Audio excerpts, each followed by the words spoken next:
Kumara Disanayaka, you have 18 minutes. අර පැතර යන්නේ නේ. ගරු මන්ත්‍රීතුමනි විශේෂයෙන්ම බලශක්ති අමාත්‍යාංශ පිළිබඳ කරුණු කිහිපයක් ඉදිරිපත් කරන්නට අවස්ථාව ලබා දීම පිළිබඳව ඔබතුමාට බෙහෙවින්ම ස්තුතිවන්ත වෙනවා. විශේෂයෙන්ම අද අපිට විදුලි බල මණ්ඩලයත් ඒ වගේම තෙල් සංස්ථාවත් ප්‍රධාන වශයෙන් සාකච්ඡාවට බඳුන් කරන්න බැඳී සිටිනවා. අපි හිතනවා අපේ රටේ තෙල්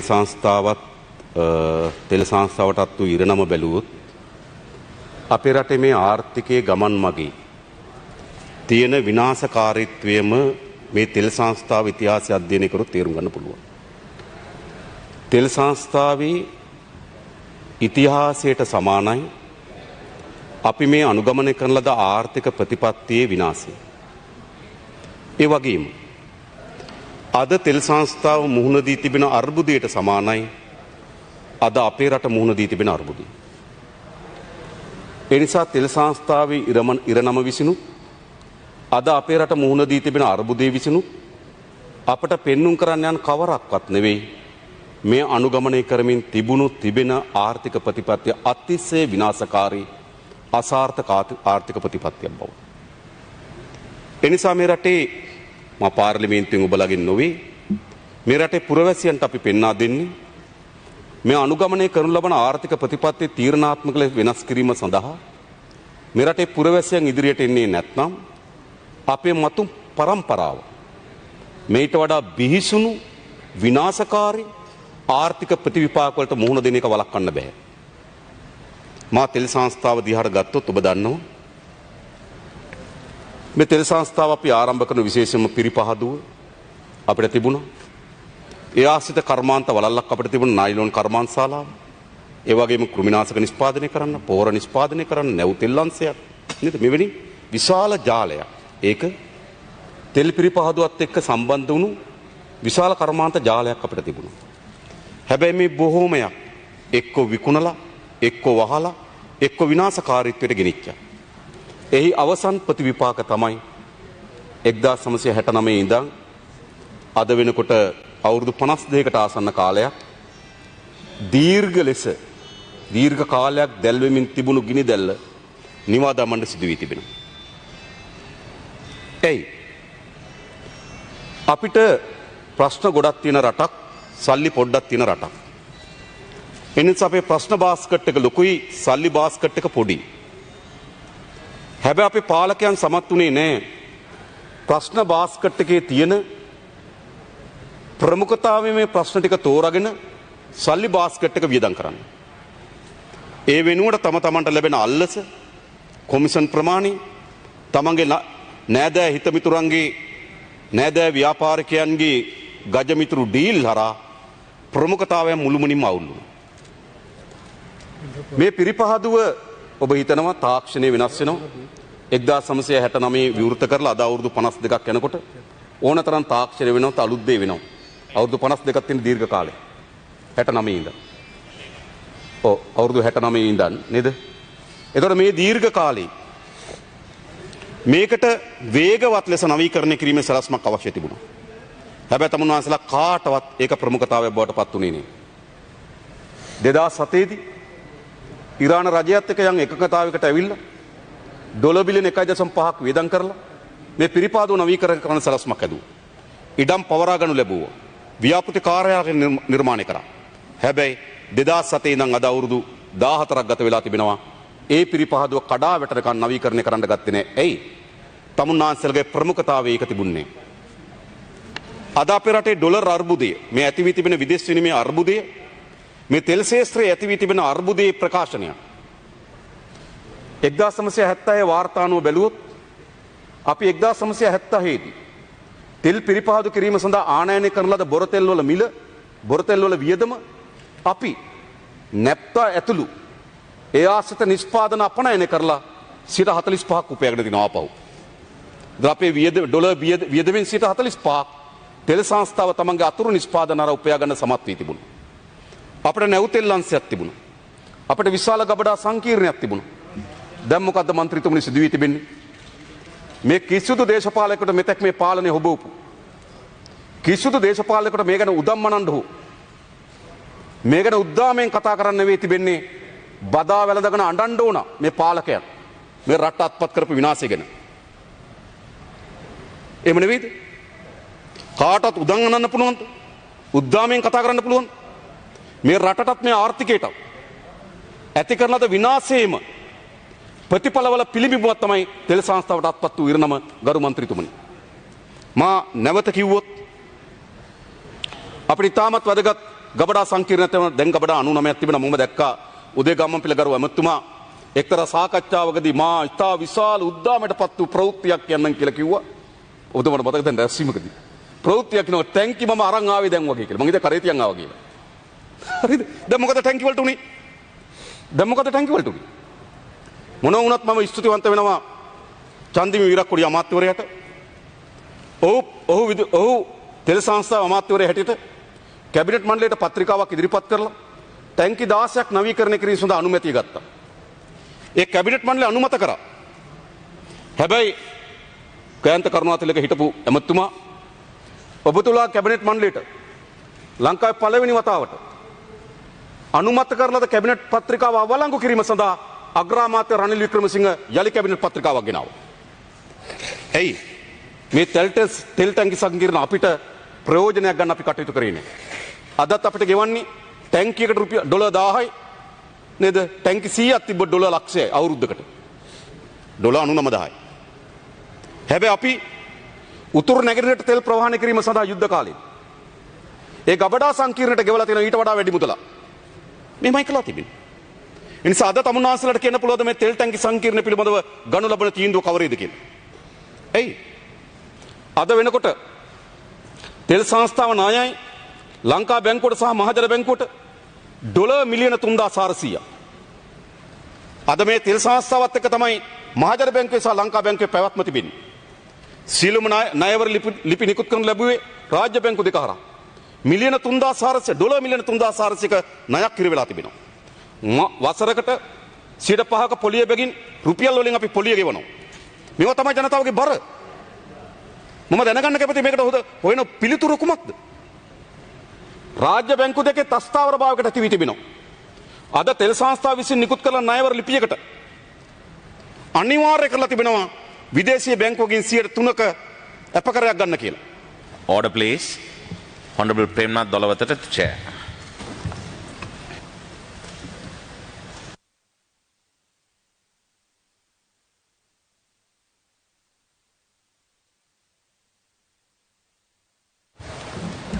ගරු මන්ත්‍රීතුමා කතා කරා. ඔව්. එතකොට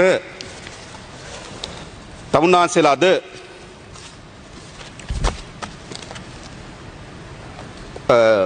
ලංකා බැංකුවේ මහජන බැංකුවේ තෙල් ආනයනය කිරීම සඳහා ණයවර ලිපියක් විවෘත කරනවා නම් විදේශ බැංකුවකින් 3%ක ගැරන්ටියක් ගන්න ඕන. මෙතන මේක අත්පත් කරලා තිබෙන්නේ. පෞගේ ජුලි මාසේ බොරතෙල් නැවක් ආව මෙට්‍රික් ටන් 90000ක. ගොඩ බා ගන්න බැරුව දවස් 6ක් වරායේ රස්තිය දුනා. ගොඩ ගා ගන්න බැරි වුණා. ඩොලර්නේ. අවසානයේදී මහ බැංකුවෙන් ගුණා තමන්ගේ විදේශ සංචිත වලින් ඩොලර් ප්‍රමාණයක් නිදහස් කරන්න. තවත් හදිසියෙ පෙට්‍රල් මිල ගැනීමක් අවශ්‍ය වුණා. ටෙන්ඩර් කැඳව කවුරුවත් ටෙන්ඩරයට ඉදිරිපත් වෙන්නේ නැහැ. ජාත්‍යන්තර වශයෙන් බංකොල තුන රාජ්‍යයක් හැටියට බංකොල තුන තෙල් රාජ්‍ය සංස්ථාවක් හැටියට තමයි අද සනිටුවම් කරලා තිබෙන්නේ. දැන් තමුන්නාන්සලා මේ තත්ත්වය හමුවේ මොකද්ද කරන්න හදන්නේ? පෞගේදා කැබිනට් පත්‍රිකාවක් ඉදිරිපත් කරා ගරු අමාත්‍යවරයා විශේෂයෙන්ම ගත්තොත් ඩොලර් බිලියන 2.5ක ණයක් ගන්න ඇමරිකානු සමාගමකින්. ඩොලර් බිලියන 2.5ක ණයක් ගන්න. පොලිය 7%යි. පොලිය 3%යි. කමිෂන් එක 7%යි. ඒ කියන්නේ කැබිනට් පත්‍රිකාව මාසතු තිබෙනවා ඩොලර් මිලියන 2500ක ණයක් ඇමරිකානු සමාගමකින් ගන්න. හැබැයි කමිටුව පත් කරේ ඩොලර් බිලියනයක් පිළිබඳව සාකච්ඡා කරන්න. ඩොලර් බිලියනයක ණයක් මුදලක් ගැනීම සඳහා තමයි කැමිටුවට බලය දුන්නේ. හැබැයි කැබිනට් පත්‍රිකාව වෙනවා ඩොලර් මිලියන 2500ක ණය මුදලක් ගන්න පොලි අනුපාතයක 3%යි කොමිෂන් එක කොමිස් එක 7%යි. කොමිස් එක 7%යි කියන්නේ ඩොලර් මිලියන 175යි. ඩොලර් මිලියන 175 කොමිෂන් ගෙවන්න තමුන්නාන්සලා කැබිනට් මණ්ඩලය අනුමත කරා. ඩොලර් මිලියන 175ක් කියන්නේ රුපියල් මිලියන 35525යි ඩොලර් එක 203ට බැලුවා. ලංකාවේ මොන ව්‍යාපෘතියටද රුපියල් මිලියන 35525ක් රුපියල් දසලක්ෂ 35525 කොමිෂන් ගෙවන්නේ මොන ව්‍යාපෘතියක්ද මොන ණය මුදලක්ද හැබැයි උදේගම්මන්පිල කනිතෙල් අමාත්‍යවරයා කැබිනට් මණ්ඩලයට දැම්මා තමුන්නාසලා කැබිනට් මණ්ඩලය අත උසලා අනුමත කරා රුපියල් මිලියන 35500ක් කොමිස් ගෙවන්න ණයක් ගන්න ඔබ හිතනවාද ඒවා මූල්‍ය සමාගමට විතරයි යන්නේ කියලා නැහැ ගොඩාක් අය මේ අතර බෙදිලා යන්නේ මේ අර්බුදය හැමිය තමුන්නාසලා කටයුතු කරන්නේ එහෙමයි ඊළඟ කනිතෙල් අමාත්‍යවරයා පහුගියදා කැබිනට් පත්‍රිකාවක් දැම්මා මාගාව තිබෙනවා මේක ලංකා කනිතෙල් නීතිගත සංස්ථාව වෙත දිගු කාලීන ඇමරිකානු ඩොලර් ප්‍රතිමූල්‍ය කරන පහසුකමක් ලබා ගැනීම කියන කැබිනට් පත්‍රිකාව. මේ කැබිනට් පත්‍රිකාවේ තමයි මේ කරුණු සඳහන් වී තිබෙන්නේ. ඒ කැබිනට් පත්‍රිකාවේ මොකද්ද කියන්නේ? පොලි අනුපාතික 3යි, සහන කාලය අවුරුදු 2යි, ආපසු ගෙවීම කාලය අවුරුදු 12යි, ණය සම්පාදන ගාස්තු, වෙනස් ගාස්තු ණය මුදලින් 7යි. ණය මුදලින් 7ක් කළමනාකරණ ගාස්තු. රුපියල් මිලියන 35500ක්. ඉතින් මේ කැබිනට් මණ්ඩලය මේව අනුමත කරන්නේ. ඒ විතරක් නෙවෙයි ඊළඟ බලශක්ති අමාත්‍යවරයා කැබිනට් පත්‍රිකාවක් දැම්මා. අපේ රටේ තෙල් පනත සංශෝධනය කරන්න. ඇයි මේ කනිතෙල් පනත තමුන්නාන්සලා සංශෝධනය කරන්න කලබල වෙන්නේ? විශේෂම ගත්තොත් අපි දන්නවා 1961 අංක 28 දරන ලංකා කනිතෙල් නීතිගත සංස්ථා පනත සංශෝධනය කිරීම අමාත්‍ය මණ්ඩල සංදේශය 2021 4/29 අප්‍රේල් 29 වෙනිදා කැබිනට් මණ්ඩලය ඉදිරිපත් කරපු පත්‍රිකාව. මේ අප්‍රේල් 29 වෙනිදා කැබිනට් පත්‍රිකාවේ මොකද්ද කියන්නේ? අපේ රටේ තෙල් වෙළඳපොළ ඒකාධිකාරීත්වයක් තියෙන්නේ. අපි එකට පක්ෂපාතී. අපිට විශාල තෙල් වෙළඳපොළක් නැහැ. අපිට කුඩා වෙළඳපොළක් තිබෙන්නේ. ඒ නිසා අපි වගේ රටක බලශක්ති ක්ෂේත්‍රයේ රාජ්‍ය ඒකාධිකාරියක් විය යුතුයි. එහෙම නැත්නම් සිදුවෙන දේ තමයි බලශක්ති ක්ෂේත්‍රය අත්පත් කරගන්න කෙනා හිට අපේ රට පාලනය කරනවා. ඉතින් බලශක්ති ක්ෂේත්‍ර අපේ රටේ රාජ්‍යයේ ඒකාධිකාරීත්වයක් තිබී යුතුයි. ඒ නිසා අපේ රටේ තෙල් ගෙන්වීම, පිරිපහදු කිරීම, මිශ්‍ර කිරීම, ගබඩා කිරීම, බෙදා හැරීම රාජ්‍ය ඒකාධිකාරිය. නමුත් 2003 දී රනිල් වික්‍රමසිංහගේ ආණ්ඩුව මේ රාජ්‍ය ඒකාධිකාරිය කෙටි කාලයකට අවුරුදු 20කට බින්දා 2003 දෙසැම්බර් ඉඳන් 2023 දෙසැම්බර් දක්වා තෙල් ගෙන්වීමටත් ගබඩා කරන්නත් බෙදා හරින්නත් IOC කට බලපත්‍රයක් දුන්නා. මේ 2020 දෙසැම්බර් මාසයේ ඒ බලපත්‍රය අහෝසි වෙන්න ඕන හරිනම් අවුරුදු 20කට ලබා දීලා තිබෙනවා. ඒක විශේෂ විධිවිධාන පනතක් කරා දීපු බලයක්. ඒ නිසා අපේ රටේ අදත් ඒ බලය නැත්නම් ගේන්න පුළුවන් තෙල් ගේන්න පුළුවන් පිරිපහදු කරන්න පුළුවන් මිශ්‍ර කරන්න පුළුවන් ගබඩා කරන්න පුළුවන් බෙදා හරින්න පුළුවන් තෙල් සංස්ථාවට විතරයි. අපි හිතන අපේ රටේ තෙල් ඒකාධිකාරීත්වයක් තියෙනවා රාජ්‍ය සතුව. යන් කවරක්වත් ඉස්සන්නේ අපේ රටේ ආරක්ෂාව. අපේ රටේ පැවැත්ම අපේ රටේ ස්ථාවරභාවය රඳාපවතින තෙල් බලශක්ති වෙළඳපොලේ අපි ස්ථාවරද අපේ ඒකාධිකාරීත්වයක් තියෙනවද නැද්ද කියන සාධක මත දැන් මේ වෙනකොටත් බැසිල් රාජපක්ෂ අමාත්‍යවරයා ඉන්දියාවට ගිහලා සාකච්ඡා කරමින් තිබෙනවා ඩොලර් මිලියන 500ක ණය මුදලක් ගන්න තෙල් ගේන්න. ඒහා බැඳි තෙල් ටැංකි සංකීර්ණ පිළිබඳ ගිවිසුම අත්සන් කරන්න නියමිතව තිබෙනවා. අපි දැනගන්න කැමති මේ පාර්ලිමේන්තුවට දැන් මා දැක්කා දුමින්ද දිසානායක මන්ත්‍රීතුමා ඉතාමත් ආස්වාදජනක ප්‍රකාශ කරා අපි ඔක්කොම එකතු වෙමු හොඳයි. හැබැයි කරුණා කරලා කියන්නේ IOC එකත් එක්ක අත්සන් කරන්න ගිවිසුම මොකද්ද කියලා. ඒ ගිවිසුම් මංගල එකතු වෙන්න බෑ. මොකද ඒ එකතු? ඒක නේ හොරා පොලිස් වගේ. එහෙම නෙමෙයි. එහෙනම් විනිවිදභාවයක් ගන්න මේ රටට. මේ ඩොලර් මිලියන 500 වෙනුවෙන් අද බැසිල් රාජපක්ෂ ඉන්දියාවේ කරන සාකච්ඡා මේ තෙල් ටැංකි සංකීර්ණේ ඒක ඇත්ත ගත්තොත් 2003 අත්සන් කරලාද ගිවිසුම తాවකාලික ගිවිසුම ඒක ඉතා පැහැදිලිව සඳහන් කර තිබෙනවා මාස 6ක් ඇතුළත දීර්ඝකාලීන ගිවිසුම අත්සන් කළ යුතුයි කියලා. ඒ ගිවිසුම අත්සන් කරන්නේ නැහැ. ඒ නිසා මේක අපේ මේක ඇත්ත. හැබැයි තමුන්නාන්සලට පෞරුෂයක් නැහැ මා කියන්නේ ආණ්ඩුවත් එක්ක ගහගන්න කියලා ඉන්දියාවත් එක්ක ගහගන්න කියලා. හැබැයි අපි එකඟතාවයකට එන්න මොකද්ද මෙතන කරන්නේ? දැන් 2003 ඉඳන් මේ දක්වා ගත්තත් අවුරුදු 18ක් ඔහෙ වහලා තියෙනවා. අර පහල තියෙන තෙල් ටැංකි 15ක් විතර ප්‍රයෝජනට ගන්න. මේක දි รา පත් වෙමින් තිබෙන්නේ මේ රටේ ජාතික සම්පතක්. මේක සිරිමාව බණ්ඩාරනායක මැතිණියගේ රජේ පවුන් ලක්ෂ 2.5ක් දීලා නේද එංගලන්තෙන් පවරගත්තේ මේක. මොකද්ද මේක ඇති ඵලය? ඒ නිසා මේවා ඔහේ මලකඩ ගන්න කඩා වැටෙන තත්ත්වෙට තමුන්නාන්සලා ඇති කරලා තිනවා. තමුන්නාන්සලාගේ ආර්ථික ප්‍රමුඛතාවයන් මේක නෙවෙයි. මා කියන්න හැදුවේ තමුන්නාන්සේ ඊළඟ දවසේ ඉදිරිපත් කළ කැබිනට් පත්‍රිකාව. මොකද්ද මේ කැබිනට් පත්‍රිකාවෙන් අපේක්ෂා කරන්නේ?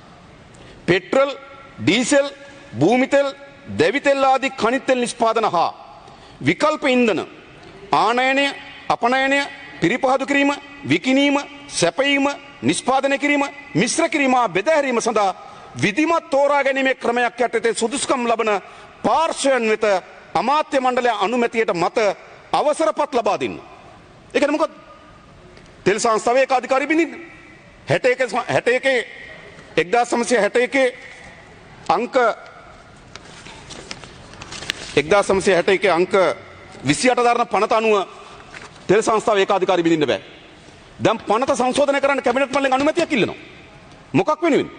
පිරිපහදුව, ගෙන්වීම, ගබඩා කිරීම, බෙදා හැරීම මේ සියල්ලටම බලපත්‍ර දෙන්න අමාත්‍ය මණ්ඩලයේ අනුමැතිය සහිත අමාත්‍යවරයාට බලය දෙනවා. මොකද්ද මේ කරන්න හදන්නේ? දැන් තමුන්නාසලා දේශප්‍රේමීත්වයේ විශාල ලෙස තවරාගත්තු මහතුරු රටේ ජාතික ආරක්ෂාව, ජාතික උන්නතිය, ජාතික අභිලාෂයන් ඉස්සරහට තියලා කටයුතු කරනවා කියලා රටට දේශනා කරන ද මහතුරු මොකද කරමින් තිබෙන්නේ? තෙල් සංස්ථාවේ මේ ඒකාධිකාරීත්වය බිඳීම සඳහා සැලසුම් කරලා තිබෙනවා. ඒ නිසා මා කියන්නේ අපේ රටේ ආර්ථිකය ගමන් කිරීමේ ඉතාමත් දරුණුම ප්‍රතිවිපාක තෙල් සංස්ථාව තුළින් පෙන්වනවා. අද තෙල් සංස්ථාවේ අර්බුදය අනිත් පැත්තෙන් අපිට පෙන්වනවා. ඊළඟ මම කතා කරන්න කැමති විදුලි බල මණ්ඩලය ගැන. ගරු මන්ත්‍රීතුමා තවත් විනාඩි දෙකක් ඔව් අවසන් වශයෙන් විදුලි බල මණ්ඩලය ගැන. දුමිත් සානායක ගරු රාජ්‍ය අමාත්‍යතුමාට මතක ඇති මා මෙතනදී ඇහුවා තමුන්නාන්සේගෙන් ඒ වෙනකොටත් විදුලි බල මණ්ඩලයත් තෙල් සංස්ථාවත් විසින් කෙරවලපිටියේ බලාගාරයට LNG ගෑස් සැපයීම සඳහා නල පද්ධතිය සහ ගබඩා සංකීර්ණයක් වෙනුවෙන් ටෙන්ඩර් කැඳවලා තිබුණා. ඒ ලබා දෙනවද කියලා. ඔබතුමා මේ පාර්ලිමේන්තුවේ නැගිටලා කිව්වා කිසිදු සැකයකින් තොරව එම ටෙන්ඩරයට අනුව තමයි ප්‍රදානය කරන්න කියලා.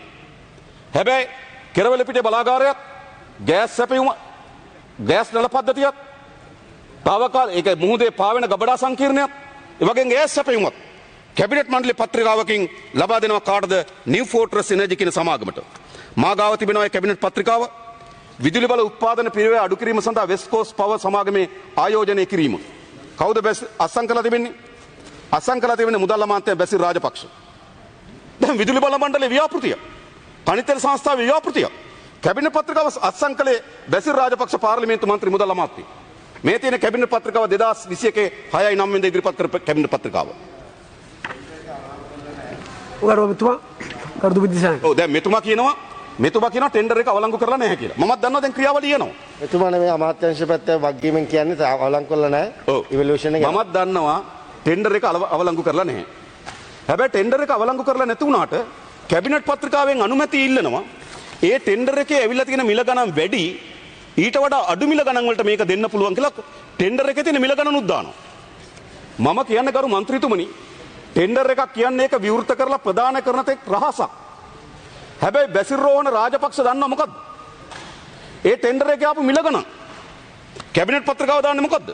තමුන්නාන්සලාට කියන්නම් මේකේ 8 වෙනි වගන්ති 8 වගන්ති මේක පැහැදිලිව කියන මොකද්ද? ටෙන්ඩර් එකේ තියෙන මිල ගණන් වලට වඩා අඩුයි කියලා. කොහොමද දන්නේ ටෙන්ඩර් එකේ මිල ගණන් එයා? එහෙනම් මේ ටෙන්ඩර් ක්‍රියාවලිය වැඩක් නැහැ නේ කවදාවත්. ඒ විතරක් නෙවෙයි ගරු මන්ත්‍රීතුමනි. මේකේ වැදගත්ම දේ කෙරවලපිටි බලාගාරින් 40යි ගෑස් නල පද්ධතියේ ගබඩා සංකීර්ණ විතරක් නෙවෙයි අවුරුදු 5කට ගෑස් සැපීමේ ඒකාධිකාරියක් දෙනවා ඇමරිකානු නිව් ෆෝර්ට්‍රස් එනර්ජි සමාගමට. අවුරුදු 5ක අධිකාරියක්. සාමාන්‍ය විදුලි බල ඉංජිනේරුවන් ඇස්තමේන්තු කරලා තිබෙනවා එහි වටිනාකම $5 බිලියන 5ක් වෙනවා කියලා. $5 බිලියන 5ක් කියලා කියන්නේ අපේ රටේ මෙතෙක් ගොඩනැගී තිබෙන විශාලතම ව්‍යාපෘතිය විශාලම ගනුදෙනුව මේක. අපි දන්නවා පෝර්ට් සිටි එකට $1 බිලියන 1.3යි. නොරොච්චල බලාගාරයට $1 බිලියන 0.9යි. හම්බන්තොට වරායට $1 බිලියන 1.2යි. මෙතන $1 බිලියන 5යි. මම අවසන් කරන මන්ත්‍රීතුමනි $1 බිලියන 5ක ගනුදෙනුව. දැන් අපි එදත් මෙතන කිව්වා කරුණාකරලා මේ ගිවිසුම් පාර්ලිමේන්තුවට ඉදිරිපත් කරන්න කියලා. මේ ගිවිසුම් පාර්ලිමේන්තුවට ඉදිරිපත් කරන්නේ නැහැ. ඉදිරිපත් කරන්නේ නැතුවද විදුලි බල අමාත්‍ය සිදු කරමින් තිබෙන මොකක්ද? මේ සඳහා විදුලි ඉංජිනේරුවන්ගේ සංගම විශාල වෘත්තීය ක්‍රියාමාර්ගයකට අවිලා තිබෙනවා. දැන් ඔවුන් වෘත්තීය ක්‍රියාමාර්ග ප්‍රකාශනපත් කළ තිබෙනවා අකුරට වැඩ කිරීම. දැන් තමුන්නාන්සලා කරන්න හදන්නේ මොකද්ද? ඒකේ සාමාන්‍ය අධිකාරිවරයා නේද? යා තවත් දීර්ඝ කරන්න මාස දෙකයි ඇවිල්ලා. තවත් දීර්ඝ කිරීම සඳහා තමුන්නාන්සලා සැලසුම් හදලා තිබෙනවා.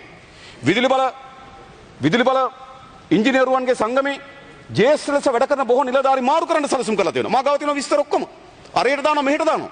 මේක බිඳින්න සැලසුම් කරලා තිබෙනවා. තමුන්නාන්සලා තිබෙන්නේ මේ විදුලි බල මේ කෙරවලපිටියේ බලාගාරයත් ගෑස් සැපයුමත් ගබඩා සංකීර්ණයත් නල පද්ධතියත් ඇමරිකානු සමාගමට දෙනවට විරුද්ධව විදුලි බල මණ්ඩලයේ ඉංජිනේරුවන් විසින් කරන වෘත්තීය ක්‍රියාමාර්ග අඩපණ කිරීම සඳහා තමයි තමුන්නාන්සලා ක්‍රියාමාර්ග බවට පත් වී තිබෙන්නේ. ඒ නිසා බොහෝ අය එතනින් තැනට මාරු කරනවා. හරි සමහර අයට දීර්ඝ කිරීම දෙන්න හදනවා. මාස දෙකයි සාමාන්‍ය අධිකාරිය ඇවිල්ලා. තවත් දීර්ඝ කරන්න හදනවා. මොකද්ද මේ වෙලා තියෙන්නේ? තමන්ට හිතවාදී නිලධාරී කණ්ඩායමක් හදාගෙන මේ වැඩේ කරන්න යනවා. අවසාන වශයෙන් ගරු දුමින්ද දිසානායක අමාත්‍යතුමාට සම්බන්ධ වෙන කැබිනට් පත්‍රිකාවක් මා ගාව තිබෙනවා. විශේෂයෙන් ගත්තොත් තමුන්වහන්සේ කැබිනට් පත්‍රිකාවක් දාලා තින ඔමාන් රාජ්‍ය සමාගමක් විසින් මෙගාවොට් 100ක ධාරිතාවමිත සියඹලාණ්ඩු සූර්ය බල උද්‍යානයක් ඉදිකිරීම කියලා. ඒ කැබිනට් පත්‍රිකාව ඉදිරිපත් කළා තිබෙන්නේ 2021 4/10/14. මම අහන්න මෙච්චරයි. අපි සූර්ය බල ශේෂ්ත්‍රයට යන්න ඕන. හැබැයි තමුන්වහන්සේලා යම් මේ ශේෂ්ත්‍රයට ආයෝජනයන් කැඳවීම සඳහා යම් ප්‍රතිපාදන ලබා දීමේ විධිමත් කමිටුවක් පත් කරලා තිබෙනවා. සමහර යෝජනා කැඳවලා තිබෙනවා. හැබැයි එක පැත්තකින් යෝජනා කැඳවනවා විධිමත් කමිටුවක් පත් කරලා තිබෙනවා කැබිනට් මණ්ඩලය වෙනම දෙනවා. මේක සාධාරණද? ඉතින් මෙයාටත් එන්න පුළුවන් කැබිනට් මෙයාටත් එන්න පුළුවන් ඒ යෝජනාවක් අරගෙන ප්‍රතිපාදන කමිටු ප්‍රතිසම්පාදන කමිටුවට. ඔව් ගරු මන්ත්‍රීතුමා අවසන් කර ගරු මන්ත්‍රීතුමා අවසන් කරන්න මෙතුමා උත්තරින් මෙතුමාගේ මගෙන් හා කියලා නතර උත්තරේ වෙන්න. එතුමාගේ උත්තරේ ඊට තියලා ඔබතුමා අවසන් කරා නම් හරි. ඔව්. ඔව්. ඔය යෝජනාව ගරු මන්ත්‍රීතුමනි G2G ගවර්න්මන්ට් ටු ගවර්න්මන්ට් ආපු යෝජනාවක්. ඕමාන් ආණ්ඩුවෙන් තමයි යෝජනාව ආවේ. නමුත් අපි ওই කැබිනට් පේපර් එක අයින් කරගත්තා. මොකද අපි දැන් ප්‍රොපෝසල්ස් කෝල් කරලා තියෙන නිසා. බොහොම ස්තුතියි. එනම් මන්ත්‍රීතුමා අවසන් කරනවා. ඒ කියන්නේ මම කියන්නේ දැනට විදුලි බල මණ්ඩලයේ මේ පුනර්ජීවනීය බලශක්ති ශේෂ්ත්‍රය සඳහා යෝජනා කැඳවීම සඳහා විධිමත් කමිටුවක් පත් කරලා තිබෙනවා. අන්නේ කමිටුව හරහා මේ ප්‍රදානයන් සිදු කරන්න. එහෙම නැත්නම් යටින් යන ඩීල් ගනුදෙනු නතර කරන්න. මේක ඕමාන් රජය හරහා ආවට අතර මේක ඕමාන් වල පෞද්ගලික කම්පැනි එකක්. බොහොම ස්තුතියි ගරු මන්ත්‍රීතුමනි. ස්තුතියි ගරු මන්ත්‍රීතුමා.